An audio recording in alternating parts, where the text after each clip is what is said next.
مرة تانية أسعد مع حضراتكم، ومعي أنا ببقى سعيد الحقيقة ومعايا الخبير الشؤون السياسية والاقتصادية الأستاذ مدحت الشريف. أنا قدمته كتير جدا وعملت له مشاكل، قلت إن أنا برشحه المناصب كتيرة جدا، مش هقول المرة دي عشان ما عملوش مشاكل كتيرة، إنما أنا أرجو من حضراتكم إن تركزوا في الحلقة دي، لأن هذا الرجل هيقول كلام شديد الأهمية حتى للي مش عارف المشكلة ولا عارف طبيعتها ولا أبعادها، واللي عنده شك ونتيجة للغط اللي حصل في وسائل الإعلام أخيرا حوالين مصرية وهوية حلايب وشلاتين. أرجو أنه يركز قوي في الكلام ده، لأن في لغط شديد أثير خاصة بعد زيارة الرئيس محمد مرسي للسودان. خرج مساعد الرئيس السوداني ويقول أن الرئيس المصري وعدنا بأن عودة حلايب، وبعدين في نفي مصري، وبعدين بدأ يبقى في كلام كتير جدا.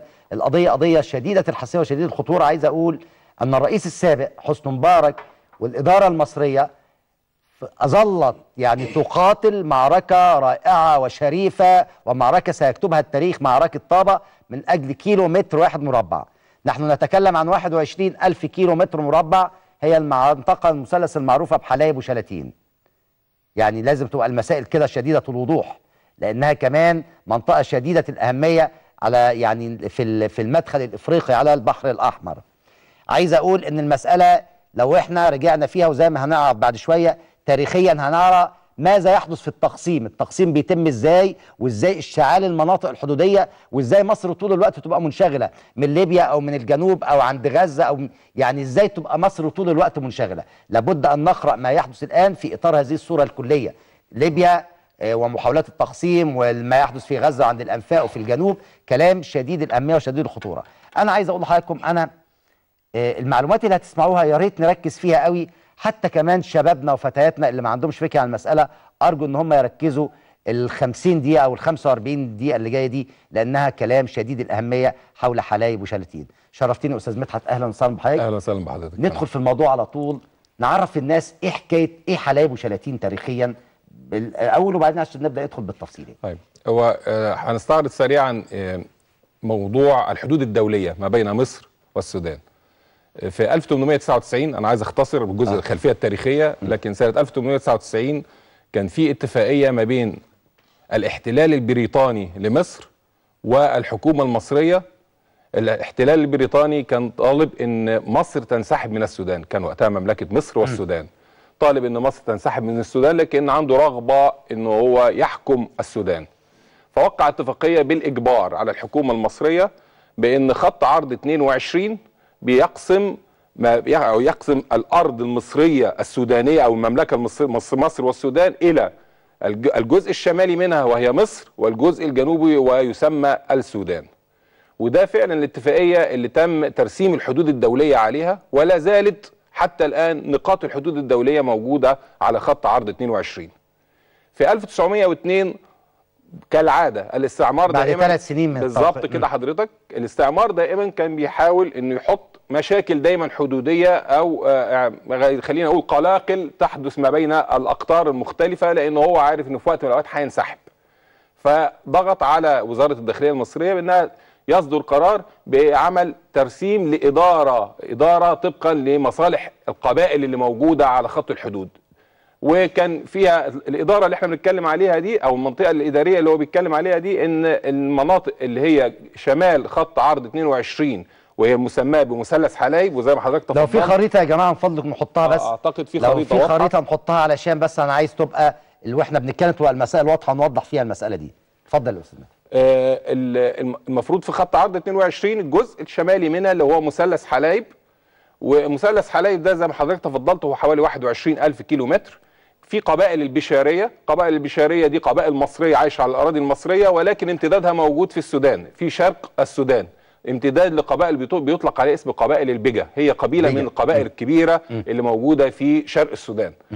القبيله دي حق الرعي اللي كان ان الرعي بيتم جنوب وشمال خط عرض 22، وان في مصالح ما بينها، فادى الاداره بتاعتها للجانب السوداني للاداره فقط لا غير، مع الاحتفاظ بحق وزاره الداخليه بتعيين العمد والمشايخ في هذه القبيله. ده الحق السياده، اللي هو ان السياده بتاعتها لا زالت على ارضها.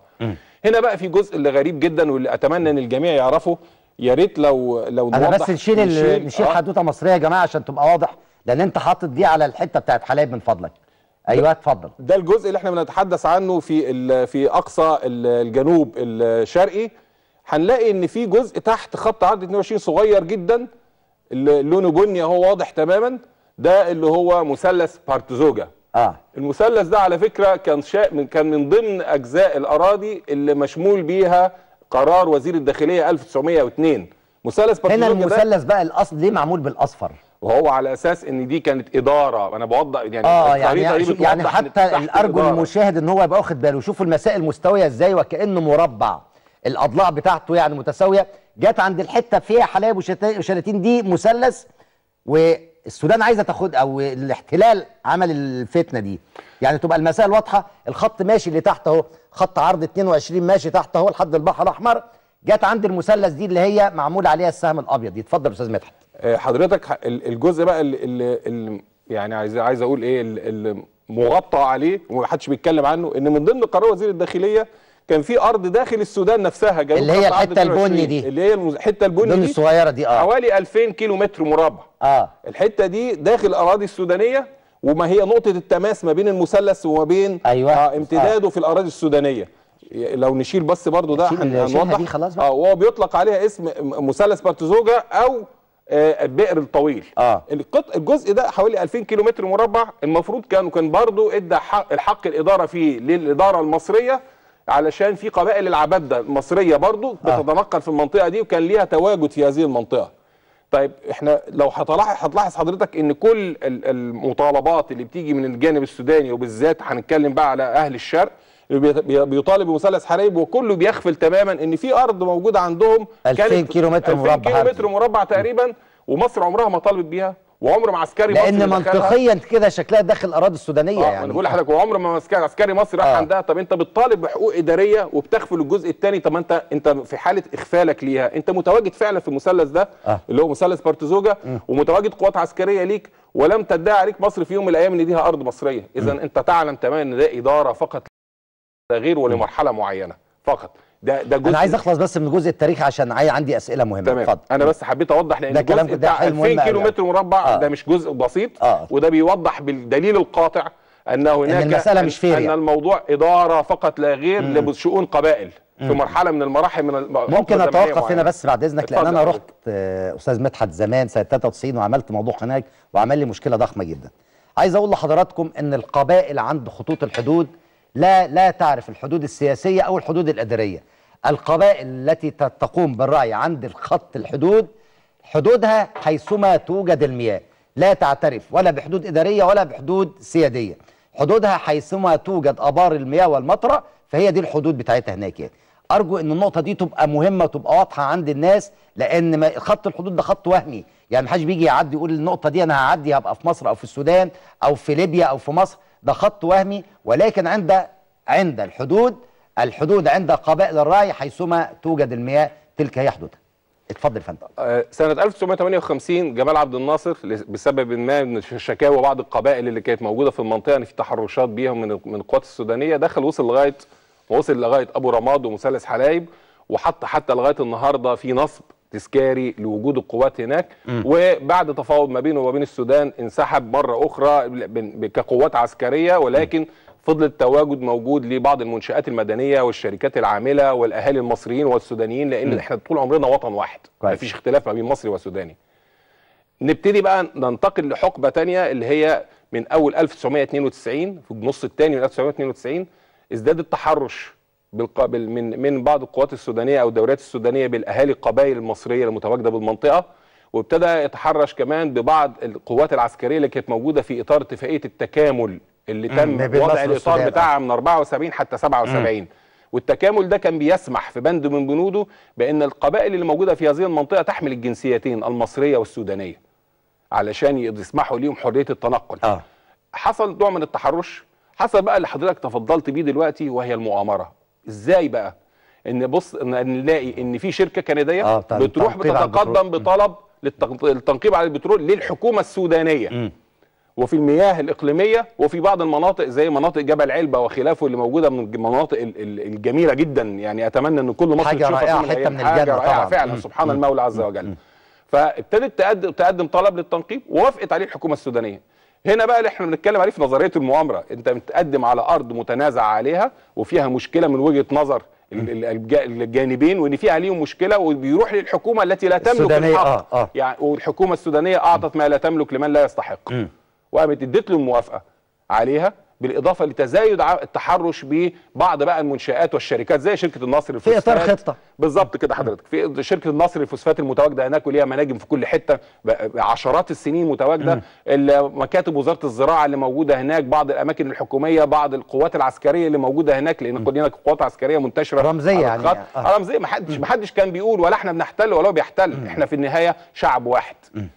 بعد القصه اللي احنا بنتكلم عليها ابتدت القوات المصريه تعزز السياده بانها تقول لا كده مش هيبقى صح، احنا هنحط خط الحدود الدوليه مظبوط ونبتدي نعمل منفذ هناك، وعملت منفذين اتنين اللي هو منفذ حداربه ومنفذ سوهين، وابتدت تحط نوع من التنظيم لعبور القبائل عايز اقول حتى الجنسيه السودانيه كانت بتعبر بالبطاقه الشخصيه. أيوة. وعمر ما كان في مشاكل، ولا زال حتى الان ليس هناك اي مشكله في هذه الارض، واهل هذه الارض حتى الان ناس طيبين جدا من القبائل اللي ما يعرفوش غير الفطره، وما يعرفوش غير ان حتى اشكالهم استاذ مدحت، حتى السيدات عندهم تحس النمط الفرعوني كده، البشره النحاسيه والطول الفارع والشعر والعينين الملونه، يعني نماذج غريبه جدا في الحته اللي هناك دي. عايز اقول لحضرتك هم في 3 قبيلتين اساسيتين موجودين هناك، هي قبائل البشاريه وهي احد قبائل البيجا، وفي قبائل العبابده، وهم برضو دول ودول ليهم انتماءاتهم داخل اسوان وكل جنوب مصر، وبالتالي ليهم انتماءاتهم برضو داخل السودان. وفي بعض القبائل زي ما حضرتك قلت كده اللي هم متنقلين الرحل اللي هم اساسهم الجزيره العربيه اللي هم الرشايده، لونهم فاتح والوان عيونهم فاتحه شويه، وحتى الشعر بتاع الرجال. انت حافظ المنطقه هناك. انا حافظ المنطقه هناك بالظبط حضرتك. فالمنطقه دي باجماليها الناس اللي عايشه عليها ما يعرفوش غير مصر والسلطات المصريه وتواجدها المستمر في المنطقه. الخيرات اللي كانت بتوصل للمنطقه كانت طول عمرها بدعم من مصر، كانت بتطلع قوافل من القوات المسلحه المصريه، وبتطلع معونه غذائيه ليهم، وبيطلع لهم يعني بعض عايز اقول لحضرتك المشروعات اللي بتدرس هناك، وعملوا فعلا اتعمل جزء كبير جدا من مساكن التوطين للقبائل الموجوده. بس ده مؤخرا، خلينا يعني برضو نعترف، خليني اقول ان يعني نعترف ده بعد 92. خليني اقول ان القوافل الطبيه قبل 92 وحصل تحرشات عليها كتير قبل كده، وحصل مشاكل فيها. المعونه الغذائيه كانت بتطلع قبل كده، وكانوا بيحاولوا يمنعوها، يحصل نوع من التحرش مع المعونه الغذائيه كانت بتبقى موجوده. تم تكثيف الكلام ده من بعد 92، خلينا نقول من اول 93. ده الشكل العام للمنطقه بصفه عامه. طيب انا عايز بس انتقل لنقطه مهمه قوي، هي زياره السيد الرئيس للسودان. مين اللي اثار المشكله؟ السيد موسى محمد احمد، مساعد رئيس الجمهوريه السودانيه. من هو موسى محمد احمد؟ موسى محمد احمد هو زعيم جبهه الشرق. جبهه الشرق هي جبهه انفصاليه بتشكل الغالبيه العظمى منها من قبائل البيجا في شرق السودان. السودان احنا عارفين ان مخطط تقسيم السودان الجنوب لجنوب السودان، دارفور جمهوريه غرب السودان، الشرق اللي هي جبهه الشرق اللي هي تبقى شرق السودان، ويظل المركز فقط لا غير هي دي السودان. ده الفكر الانفصالي. الجبهه اللي احنا بنتكلم عنها، وبالتالي فهو طول الوقت بيعمل على تفتيت انفصال السودان، ويبقى فيه كردفان زي ما بيقال، ويبقى فيه هو عنده بقى الجزء بتاع الشرقي ده كله هياخده، سواء بقى كسلة وغضارف، فمن صالحه ان هو يبقى فيه المشكله دي قائمه ومتوتره بحيث تساعد في عمليه الانفصال اللي هو بيهدف ليه. بالظبط. انا هوضح لحضرتك بقى نقطتين مهمين قوي. في اتفاق سلام تم في 2006 في اريتريا ما بين جبهه الشرق وما بين السلطه النظاميه او سلطه الحكم في السودان. الاتفاق ده بموجبه في بعض البنود منهم ان في اقتسام الثروه، وكان في حوالي 600 مليون دولار، المفروض 600 مليون دولار دول كانوا يروحوا لجبهه الشرق، وان في جبهه الشرق كان ليها ميليشيات مسلحه وبتعمل عمليات عسكريه ضد النظام الحاكم وضد القوات النظاميه، فان الميليشيات تسرح، وان الميليشيات دي تنخرط في الخدمه المدنيه او في الجيش السوداني طبقا للايام وخلافه. كان عنده ده سنه 2006، وفي اطار الاتفاق ده تم تعيينه مساعد للسيد رئيس الجمهوريه. نفس المنظر اللي احنا شفناه في الجنوب. أيوة. سيلفا كير برضه تعين في يوم من الايام كنائب لرئيس الجمهوريه لتهدئه الاوضاع ضمن اطار الاتفاق، ثم انفصل واصبح هو الحاكم. بالظبط. السيد موسى محمد احمد حتى وقتنا الحالي بيقوم بالاجتماع بجبهه الشرق داخل القصر الجمهوري في مكتبه، وبيشوف مشاكلهم، وهو يبتدي يصعد الشكاوى. صورته معانا على الهوا ده، اتفضل يا ريت. فعلا زي مجاب الشرق زي مجاب الشرق، وهو يمكن لابس الزي، بس هو مش واضحه طبعا، لابس الزي التقليدي لقبائل البجا. وابتدى السيد موسى محمد احمد بيطالب في الفتره الاخيره انه ما اخدش المبالغ الماليه كجبهه المتفق عليها، وابتدى يصعد الموضوع عن طريق جامعه الدول العربيه، ويطلب ان جامعه الدول العربيه تداول هذا الموضوع وتناقشه بشكل كالعاده. دي نفس الخطه وهكذا. نعم، نفس الخطه، نفس الشكل نفس اللي احنا المتعارف عليه. ان كان الجانب الاخر، الجانب اللي هو جنوب السودان، ابتدى يخش على ان ده اضطهاد لديانات واعراق وخلافه. انا بس عفوا معايا شيخ محمد طاهر، شيخ مشايخ البشريه بأبي رماد وحلايب. اهلا وسهلا شيخ محمد. شيخ محمد اهلا وسهلا. اهلا وسهلا بكم. شرفتنا، يعني فرحانين واحنا بنسمع صوتك من اقصى الجنوب. سامعني شيخ محمد؟ والله نحن السعداء، يعني دل كايسين عليها من بدري، انه نكون متواصلين معاكم في الاعلام.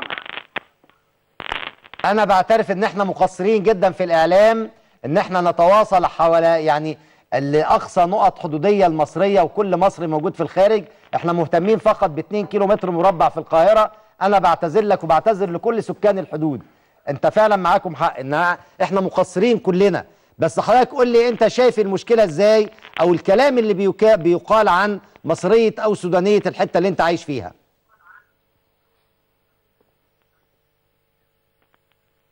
والله يعني اول حاجه الكلام بتاع محمد موسى، الكلام اللي بيقوله ده، انا بتساءل مين محمد موسى ده؟ هل القبائل اللي بيجي اتفقت ورشحته على اساس يكون ممثل عنها في رئاسه الجمهوريه في السودان، نائبا لهم او نائب للرئيس، ولا جاء باتفاقيات البيجا لا تعلم عنها؟ اتفضل يا فندم انا سامعك. وجود في داخل قبائل البيجا الموجوده في السودان؟ ده سؤال انا بوجهه لاخواننا قبائل البيجا في السودان. اما بالنسبه لنا نحن انا اشك الى انه هو يعرف اي شيء عن قضيه حلايب.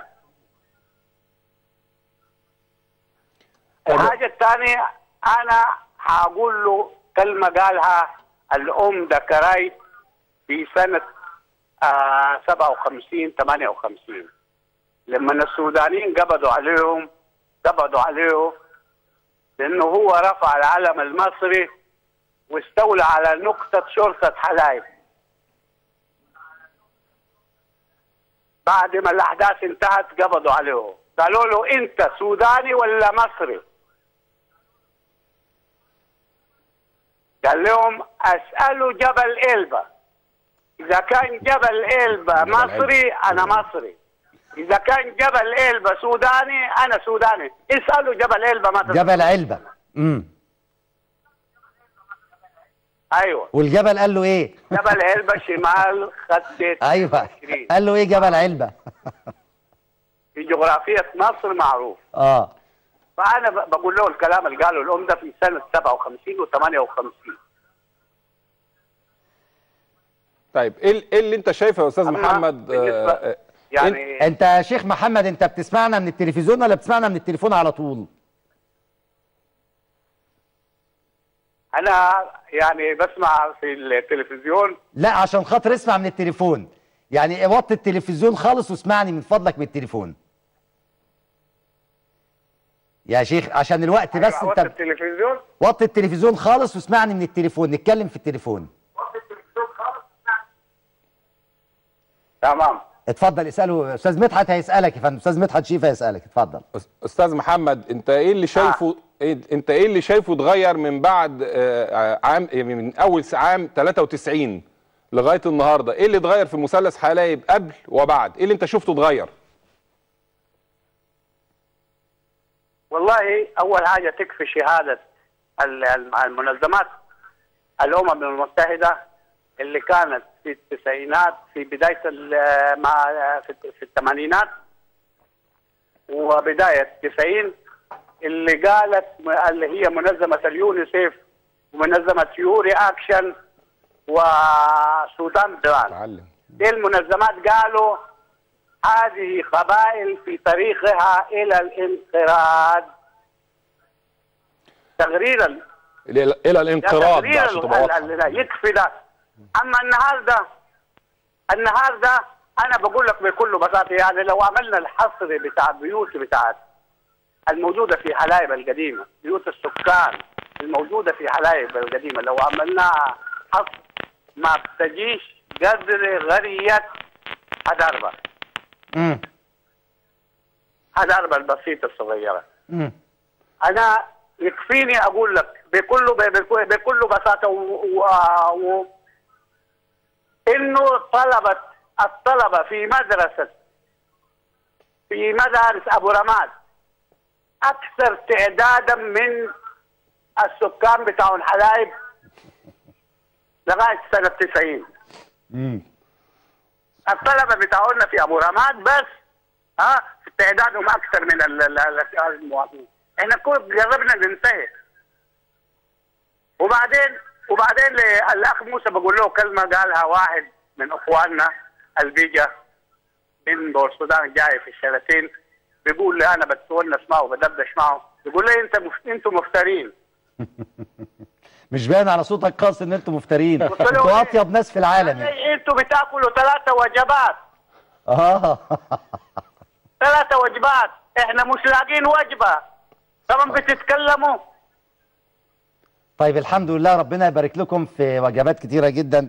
شيخ محمد طاهر، شيخ مشايخ البشريه بأبي رمايد وحلايب، بشكرك شكرا جزيلا. في كلام مهم قوي بس بعد هذا الفصل.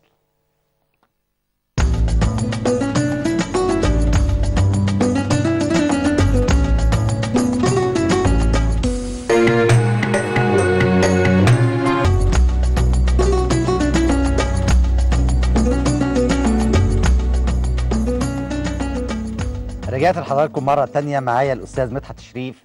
ولمن لا يعلم، يعني ناس كتيرة جدا بتسأل الراجل ده عنده معلومات كتيرة جدا ودارس المنطقة هناك. هذا رجل من الرجال المحترمين الذي كان يعمل في الأجهزة المحترمة الحساسة المصرية، والراجل ده قعد يشتغل 12 سنة حافظ المنطقة هناك. وبعدين الحاجة التانية، خد فرق كتيرة جدا وقعد يحضر ويشتغل على الأرض مع القبائل ومع الناس وحاجات كتيرة جدا جدا. يعني أنا سؤالي، وأرجو إنه ما يكونش جارح، المجهود اللي انت عملته كتير قوي ده، وانا قريب واعرف انت عملت ايه، يعني موجود في الدولة المصرية، والدولة المصرية بتبني عليه وبتتابع، ولا كل واحد بيجي؟ اولا انا مش فلول. لا احسن اي حد كان بيعمل حاجه زمان كويسه برضه كان يبقى فلول يعني. اولا انا مجرد حاجه بسيطه جدا في بحر كبير جدا، ناس كتير جدا محترمه. انا وللاسف الشديد ما حدش منهم يعرف يتكلم، وانا ما كنتش اتمنى ان حضرتك توضح الجزئيه دي دلوقتي للاسف يعني. انما ناس كتير جدا محترمه جدا موجودين لغايه دلوقتي وقاموا بمجهودات عظيمه جدا جدا في اماكن كتير، بس ما حدش منهم بيتكلم. انكار الذات مهم وسريه العمل مهمه، على اساس ان كل واحد بيبقى عارف اللي عليه ايه بالظبط، وكان كتير جدا بينسى اللي ليه. وبنحتسب عند ربنا بقى علشان الكثيرون دلوقتي بيحاولوا يشككوا في دور القوات المسلحه. القوات المسلحه قامت باعمال ضخمه جدا جدا جدا في السابق. هذه المؤسسه المحترمه اللي انا من وجهه نظري الشخصيه هي عمود فقري لهذه الدوله، لا يمكن الاستغناء عنه ولا يمكن ان يستطيع حد ان يهدمه. ده كلام انا يعني هراء، وبلغه السياسيين بصفتي رجل سياسه اساسا يعني فهو عبث للاسف يعني، هو عبث فعلا. انما كتير جدا الناس دي اشتغلت، وكتير جدا لا زالت بتعمل، والكلام ده كله في صمت وفي سريه كامله، ومحدش بيحكي عن نفسه. محدش كل يوم الصبح بيطلع في الجرنان يقول فلان وفلان عمل وعمل وعمل. الكلام ده عمره ما بيتقال، رغم انها اعمال شديده الاهميه للدوله المصريه كلها استراتيجيا وامن قومي، ويعني شغل جامد قوي. حتى لو حد تعرض ان من ضمن العناصر اللي بتقوم بهذه الاعمال بيتعرض للشهاده، محدش بيعرف مات ليه. هو بيبقى شهيد وبيحتسب عند الله شهيد، ومحدش بيقول انه شهيد، ولا حد بيطلعه يصوره بيطلعه في الجرايد، ولا حد بيعمل له حفلات تكريم ولا حاجه خالص. هو انسان مات شهيد في سبيل عمل معين كان بيقوم بيه لصالح هذه يمكن حتى اولاده ما يعرفوش يعني. بالظبط كده حضرتك. انا عايز اقول بس في النهايه مش نهايه الحديث بتاع الجزء بتاع دور الجنود المجهولين الكتير جدا في هذا الوطن اللي بيعملوا لصالح هذه البلد وبصمت تام، ان احنا يجب ان احنا قبل ما نبتدي نقول ان في زياره رئاسيه موجوده لدوله اخرى يجب ان احنا نحلل مين هم الاشخاص.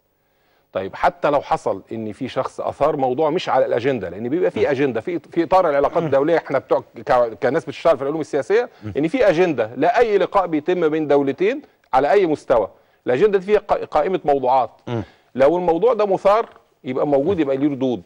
لو مش مثار يبقى لازم احط في ده اللي بيحصل طبعا، احتمالات اثارته. ده اللي بيحصل. انا شايف ان اللي حصل من اثاره الموضوع ده من موسى محمد احمد بهذا الشكل، والتصريح اللي خرج من السيد الرئيس بتاع التعليق على كلامه، العوده الى ما بعد 95. على فكره ما فيش حاجه اسمها 95، احنا بنطول المده، معناه ان ما كانش فيه اعداد جيد. انا شايف انه ما كانش فيه اعداد جيد، ما كانش فيه تعريف جيد، حتى ما بعد التصريح بتاعه والتصريحات الاخرى لم يحلل احد هذا الموضوع. هذا زعيم جبهه الشرق كان ليها اطماع انفصاليه، ليها ميليشيات مسلحه، هو الان هو السيد مساعد وليه احترامه بمنصبه، هو السيد مساعد رئيس الجمهوريه السودانيه، هو دلوقتي بيصعد، ودي ورقه ضغط على الحكومه السودانيه عشان ينال مطالبه اللي موجوده عنده، بس مش على حساب مصر يعني. وانا هوضح لحضرتك بقى النقطه الاهم، وهو مش لصالحه ان يتم تنميه العلاقات وتطويرها ما بين مصر والسودان، لان هتبوظ المخطط بتاعه بالتاكيد، وبتبوظ مخططات لاطراف اخرى بتمده بالتمويل، لان هو جاب منين؟ انا اتمنى اطراف الدوله المصريه الذين يصنعون القرار سواء الخارجي تحديدا، لان هناك في ارتباك وفي تخبط،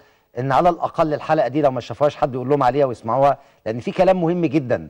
يعني الدوله المصريه على فكره فيها كفاءات وكوادر وخبرات غير عاديه، غير عاديه. لأنا دايما اقول ان المشكله الاساسيه في البلد دي ان طول عمرنا اهل الكفاءه والخبره والمساله دي مستبعدين، لانهم ناس محترمين ما عندهمش شلل وصوتهم مش عالي. انا بأرجو في حاجات ما فيهاش هزار ولا فيها اهل والعشيره، ما فيش الكلام ده يا جماعه. هنتكلم على مستقبل دوله عمرها من عمر التاريخ، من عمر التاريخ. التصريحات بتاعت السيد الرئيس السوداني، مساعد الرئيس السوداني، حضرتك شايف ان اول امبارح لسه ابتدى يصعد وبيقول احنا هنلجأ للتحكيم الدولي، هو الوحيد اللي بيتكلم. يعني هو الوحيد. لو حضرتك هتشوف طب الجانب السوداني ساكت ليه؟ هو دي ورقه ضغط، لان هو لا زال لديه. لا انا بتكلم على الحكومه السودانيه والرئيس السوداني وكل باقي اطراف الاداره السودانيه. هل يستطيع احد داخل اطراف الاداره السودانيه انه يقول له لا دي حلايب مش سودانيه؟ ما يقولش ليه؟ لان دي ورقه كارت ضغط عليه. اي حد هيقول كده انت خاين وبتفرط في التراب الوطني، مش بتاعته، مش ارضه، لان هو دايما بيصعد هذا الموضوع وبيعتبرها احد المشاكل اللي دايما بتبرز على السطح كلما حدثت نوع من اعمال المحاولات الانفصاليه او محاولات الثورات الداخليه، فبالتالي بيعرض وبيكشف السلطه الحاكمه في السودان، يقول لا شوف انتوا بتفرطوا في التراب الوطني. فعشان كده هو بيصعد. ولما تفرط في نص السودان وده وبالظبط كده، فانت بتفرط في ايه بقى؟ يعني انت يعني ما حدش اتهمهم بالخيانه ولا هو حاجه. عشان كده هو عايز كل الجزء اللي هو ساحل البحر الاحمر لغايه وادي القاش لغايه ما يخش جوه اريتريا، كل الجانب ده يتبع قبائل البيجا. وبيتحدث دلوقتي حاليا من داخل مؤسسه الرئاسه السودانيه عن مصالح وعلاقات جبهه الشرق او جانب شرق السودان، وبيطلب من جامعه الدول العربيه اعملي لنا مشروعات تنمويه في شرق السودان. بيتكلم بجزء منفصل خالص كانه طبعا وبيناور على كردفان والغرب طبعا. دي قصه بقى ثانيه في اطراف اخرى بتلعبها. للاسف ان هو ده شكل تقسيم الدوله. وعلى فكره الاطراف الاخرى اللي بتلعبها دول عربيه. يعني انا شخصيا ما اقدرش ادي تفاصيل لهذا الموضوع، انما اللي عايز اقوله اولا واخيرا ان الشكل العام للي دار خلال هذا اللقاء هو تعويق واضح لاعمال اللي عايز اقول لحضرتك ايه، تنميه العلاقات ما بين الاخ وشقيقه او الشقيق وشقيقه. احنا وصلنا لمرحله ان احنا لو احنا نمينا العلاقات مع السودان، اعتقد ان احنا ممكن نغطي على الاقل الفجوه الغذائيه اللي موجوده عندنا في مصر على الاقل. وانا عايز اقول ان هناك ما هو اكثر. ايوه انا هوضح لحضرتك. وفي السودان هحل الازمه الاقتصاديه بتاعتها، لان هيبقى عنده انتاج بياخد مقابل فلوس. انا بدل ما بستورد من الخارج القمح، انا ممكن ازرعه هناك. انا عايز اقول لحضرتك ان كان في مشاريع ضخمه جدا كانت مخطط لها انها تتم من عشرات السنين مع السودان، وللاسف تم التعويق من النظام السابق. ابرزها كان موضوع زراعه القمح. ان القمح يتزرع في السودان، ولكن المشكله ان كان امريكا ما كانتش عايزه. بالظبط كده، امريكا ما كانتش عايزه القمح، كان هيستغنى عن الصادرات القمح الامريكي اللي بيجي لنا هنا، اللي احنا بنستوردها من امريكا. ده ابسط حاجه. حتى الان حضرتك عارف ان البترول يعني الجزء بالذات الجزء الجنوبي في مناطق في الجنوب وفي وسط السودان البترول يعني مبشر بيها جدا جدا، لدرجه ان انا متذكر ان في 2004 كان في دراسه اتعملت ان سعر برميل البترول عشان يطلع على تكلفه انتاجه تكلفه انتاجه لما يطلع على سطح الارض تقريبا يساوي 20% من تكلفه انتاجه في فنزويلا. وعلشان كده الشركات الصينيه كانت واعده جدا وعملت شركات كبيره جدا ولا زالت موجوده داخل السودان، ولكن هناك تحجيم امريكي لنشاطها في الوقت الحالي علشان ما تتوسعش. ولو طلع هيروح كردفان زي حكايه الجنوب. هو خطه التقسيم واضحه، واحنا علشان كده احنا اهم حاجه زي واحنا واضحه، ولا الناس بيقولوا ان ده ناس عندها رعب وفوبيا ان في تقسيم؟ لا، ما احنا يعني لما بتيجي تتكلم في يقول لك ده في ناس عندها فوبيا التقسيم ومفيش مؤامرات والكلام ده. الفوضى الخلاقه تفاصيلها واضحه وما فيهاش مناقشات. النزاعات المسلحه الداخليه، تنميه يعني دعم جماعات على حساب جماعات لاثاره قلاقل داخليه، عمل تصفيات عرقيه زي ما حصل في دارفور وخلافه. كل الكلام ده بيحصل، تمويل بيدفع لبعض الجهات ضد جهات اخرى، يا استاذ مدحت ما تقولش تمويل، ما انتش قدهم. لا انا مش قدهم ولا مش قدهم، لا عند الله سبحانه وتعالى. احنا طول عمرنا كنا بننتظر الشهاده بطلقه واحده في اي لحظه. مش هيفرق كتير معانا ان احنا نتكلم دلوقتي بالحق. الجزء اللي احنا المرحله اللي احنا موجودين فيها حاليا مرحله صعبه حساسه. ان لم نعي ان احنا في مرحله حساسه، البلد دي داخله في منعطف خطر جدا. لازم نفوق ونعي تماما ان احنا يجب ان احنا كلنا نتعامل مع هذه الدوله على انها دولتنا جميعا، ولا هنتعامل ان احنا فوق قوميات فبنتعامل ان احنا تنظيم عالمي، ولا هنتعامل على اننا تنظيم داخلي وجبهات سياسيه معينه وانا منتمي للغرب وانا منتمي للشرق ونبتدي نقسم البلد من الداخل. في النهايه لازم كلنا نعرف ان لو الوعاء اللي احنا فيه ده ما شلناش كلنا هتبقى مشكله كبيره جدا، في الاخر هيتقسم وهنخش في مشاكل كبيره واكبر في المستقبل. نرجع لحلايب. طيب نرجع لحلايب بقى حضرتك. طيب دلوقتي مثلث حلايب اللي احنا بنتكلم عليه ده موضوع منتهي. هو ارض مصريه خالصه، الناس اللي موجودين على الارض وعناصر السياده متكامله بداخله، وموجوده كل المنشآت اللي موجوده داخله مصريه، واهاليه يحملون الجنسيه المصريه. وعايز اقول لحضرتك حاجه مش سر، اذا كان تعداد مثلا سكان حلايب في حدود 10,000 شخص او 15,000 اللي هم القبائل الاساسيين، لان هو في دلوقتي من الوادي راحوا يشتغلوا هناك ومستوطنين وعاملين مشروعات، واتمنى ان احنا ننشط ده كمان، لان اهل حلايب بيرحبوا جدا بالشمال انهم يخشوا معاهم، لان ده في الاخر بيخلق فرص عمل ليهم. ويا ريت نطرح مشروعات هناك جميله في مناطق هناك بكر سياحيه غير عاديه. مش يعني موضوع المشروعات هخليه لاحقا. عايز اقول ان في النهايه عناصر السياده المتكامله لمصر على ارضها شمال خط عرض 22، محدش اتكلم خالص عن مثلث بارتزوج اللي هو جنوب خط عرض 22، ومحدش بيفكر فيه خالص. احنا في النهايه احنا كل اللي احنا عايزينه ان احنا يبقى في ما بيننا وبين السودان العلاقات القويه المطلوبه لصالحنا وصالح السودان. وعلشان ندعم السودان في الوقت الحالي يجب ان نتغاضى عن التصريحات السلبيه اللي بتطلع بهذا الشكل، لان السلطه الحاكمه في السودان مش هتقدر تجذبه ولا لانه لو قالت اي كلمه مخالفه لكلامه دول يبقوا خونه وبيخرجوا. فهو هناك في نوع من انواع الابتزاز العاطفي والسياسي، وما ننجحوش في انه يعوق العلاقات اللي ما بيننا وبين السودان. وما نصعدش، يعني قصدك ما نصعدش المساله. بالظبط كده. بل ان العكس، انت زي ما قلت نعمل منطقه التكامل او يبقى في مشروعات اقتصاديه مشتركه، يبقى في مهمه للطرفين، للشعب المصري والسوداني. هقول لحضرتك تعليق بسيط، يعني نعتبرها في اطار فوضى التصريحات اللي احنا بنشوفها في مصر. نعتبر زيها ده العصر الذهبي ليها. ايوه، فوضى التصريحات، كل واحد بيطلع وبيقولوا بعد كده يقول لك ده بيعبر عن رايه الشخصي، ما بيعبرش عن رايي وهكذا. طب تفتكر مش مساله توزيع ادوار عشان نحسم المساله دي؟ توزيع ادوار اللي هو اللي قام بيه هناك يعني؟ بالتاكيد بالتاكيد، بس الاطراف اللي بيتحركوا من بره. يعني ده كويس انت قلت ده. انا يعني اذا علشان بس نفضل نعطي لكل يعني ان السلطه السودانيه في وضع محرج لان حد بيبتزها وطنيا، ولكن في اطار الخارج هو بيحرك وقت ما يشاء. هقول لحضرتك نقطه ايجابيه، اتفضل، علشان ما نبقاش احنا بنذكر بس سلبيات. السيد وزير التخطيط والتعاون الدولي الاستاذ اشرف العربي كان موجود بيوقع من حوالي شهر، بيوقع اتفاقيه المعابر. فكان في اعتراض قوي على ان كلمه خط الحدود الدوليه. فكان في نوع من المرونه الغير عاديه من الجانب المصري والدبلوماسيه المصريه، والحق يقال يعني لان الدبلوماسيه برضه من المؤسسات العريقه، مدرسه محترمه جدا مدرسه الدبلوماسيه المصريه على مستوى العالم. طبعا الخارجيه المصريه مدرسه محترمه. احنا كنا بنتعامل مع مع دول العالم كتير جدا في اطار العلاقات الدوليه، دايما الدبلوماسيه المصريه محل احترام، مدرسه محل احترام وفيهم رواد وقامات كبيره طبعا. ولا زال الدبلوماسيه المصريه تعاملت مع الموضوع بمنتهى الهدوء، واقترحت قالت احنا مش هنقول خط الحدود الدوليه، احنا هنقول خط عرض 22. ومضى اتفاق المعابر.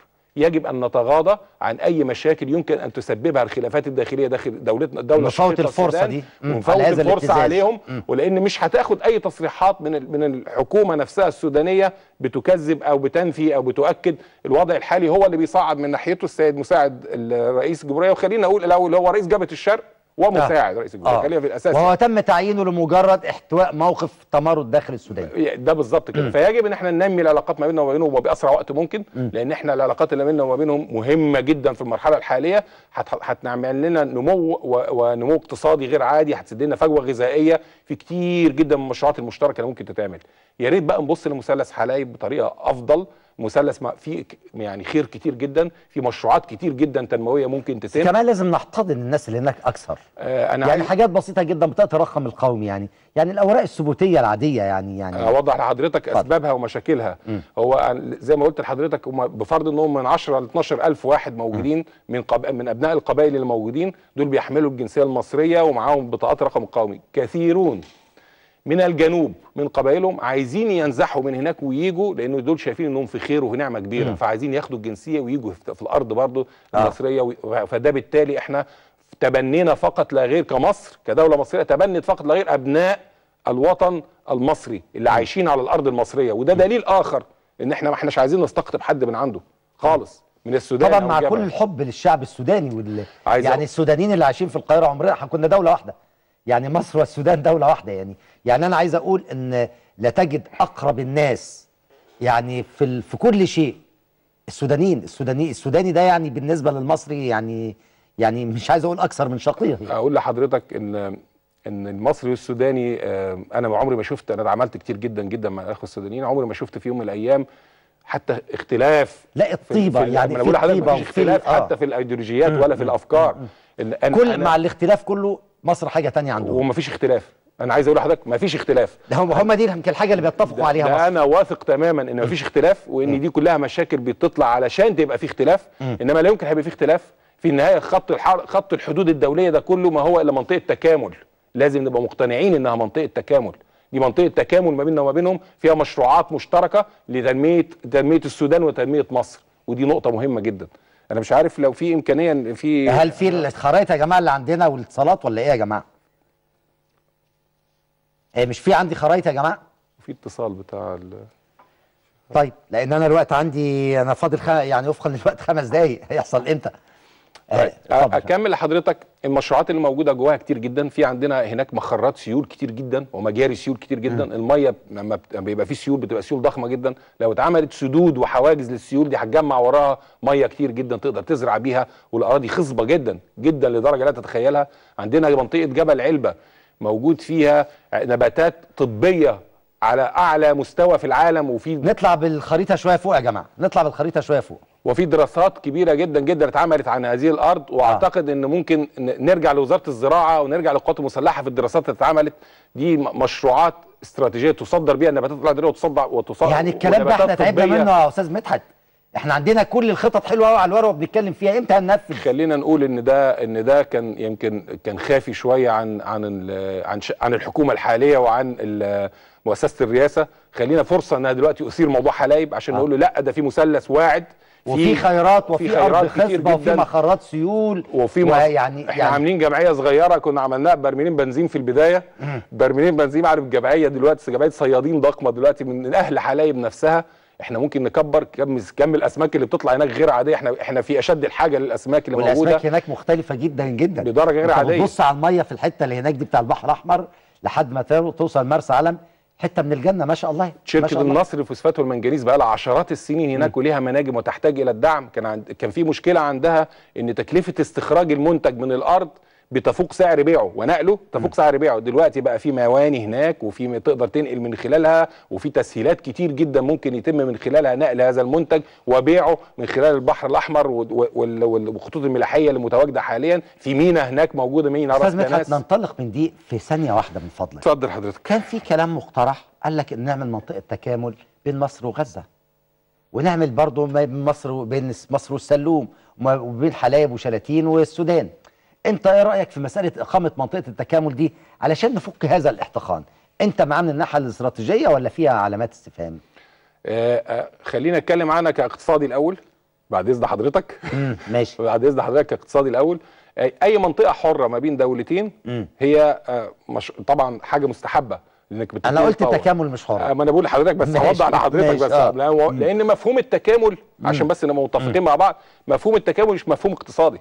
يعني منطقه حره وبتتطور الى اتفاقيه تجاره حره وهكذا، انما خلينا اقول هي منطقه حره ممكن جدا نتكلم عليها كمنطقه حره، هي حاجه مستحبه جدا، ولكن يجب ان احنا ندرسها من البعد الخاص بالسياده المصريه والمشاكل السياسيه اللي ممكن تطرأ. انت معها ولا ضدها؟ انا مع بعد الدراسه والحوكمه. لا وضح الحوكمه دي عشان الناس تفهم. الحوكمه بتعني ان انا بفرض، خلينا نقول انا عشان الوقت انا وقتي خلص. طيب خلينا نقول على حته النقطه الساخنه، البقعه الساخنه، غزه. مش هو ده الاساس المشكله؟ بالنسبه للسودان وليبيا انا ما عنديش مشكله من بكره. مفهوم. فورا مفهوم. يعني مفيش فيها، ويا ريت خلينا نحط النموذج عشان نعممه. خلينا نتكلم. لا ما هو مش هينفع يتعمم. غزه ليها خصوصيه. غزه في مشكله ان هو عايز يتسيد الارض، عايز ياخد من وجهه نظر البعض انه في ادعاءات ان غزه عايز في تسيد للارض، في عايز ياخد الارض، عايز يشتري الارض، عايز. احنا المنطقه الحره دي مش لازم تبقى على خط الحدود. مش لازم تبقى على خط الحدود الدوليه، المنطقه الحره ممكن يخش 10 15 كيلو زي ما بورسعيد موجوده في وسط مصر وعلى البحر. ممكن اخد اي منطقه في ساحل البحر وفي نهايه غزه خالص بعد غزه بحوالي 80 كيلو وتتحط المنطقه الحره هناك ويتم التبادل ما بين التجار هناك. ايه اللي مخليني واقف على الحدود؟ ليه مصر ان احطها على الحدود؟ عشان افك الاحتقان اللي موجود. لا ما احطها على الحدود ده ما افكش الاحتقان، ده انا بزوده.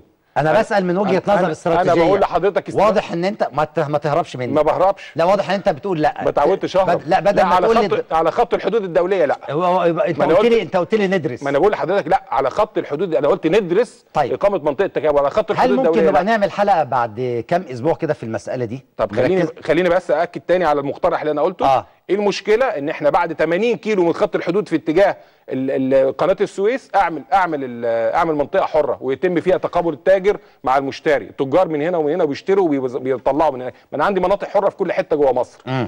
وبيتحط الكونتينر وبيتحط جوه البضاعه وبيتشمع وبيطلع معاه مندوب لغايه ما بيطلع لمين. ليه انا مصر ان انا احطها على خط الحدود الدوليه؟ انا طب بالتاكيد على خط الحدود الدوليه انا ضد، لكن مع وجود منطقه حره. انت مش انت يعني انت الرؤيه الاستراتيجيه ضد. خليني اتكلم عن نفسي. طيب ماشي. انا عارف حضرتك استاذ سيد يعني شاطر شويه بس خليني اتكلم عن نفسي. لان انا ما بمثلش حد، انا بتكلم عن نفسي. انا بقول ليه انا مصر ان احطها على خط الحدود الدوليه. كراجل محلل سياسي بقول لحضرتك ليه احطها، وبتكلم عن سياسات امن قومي. ليه احطها على خط الحدود طالما ان المنطقه دي فيها شبهات وفيها مشاكل وفيها قلاقل دائمه؟ ما اخد 40 50 كيلو جوه في اتجاه القناه واعمل منطقه حره زي ما بعمل في بورسعيد، زي ما بعمل مواني جافه عندي، زي ما بعمل مناطق حره. المنطقه الحره موجوده في وسط مدينه نصر. ايه اللي مخليني اعملها هناك؟ بشكر حضرتك. استاذ مدحت شريف بشكرك شكرا جزيلا، الخبير الشؤون السياسيه والاقتصاديه، بشكرك شكرا جزيلا. انا الحقيقه بستفاد وببقى حريص لما بسمع ان حضرتك في اي موضوع انت متخصص فيه، ببقى سعيد ان حضرتك تكون معايا، لان بحب كمان ان مشاهد حدوته مصريه يعرف اصل الحدوته. اتمنى ان حلايب وشلاتين نكون قدرنا نلمها باختصار شديد جدا. اللي اقدر اقوله ان يطول الزمن، يتغير الزمان ويتغير المكان وتتغير السلطات الحاكمه، سوف تظل الواقع على الارض زي ما هو.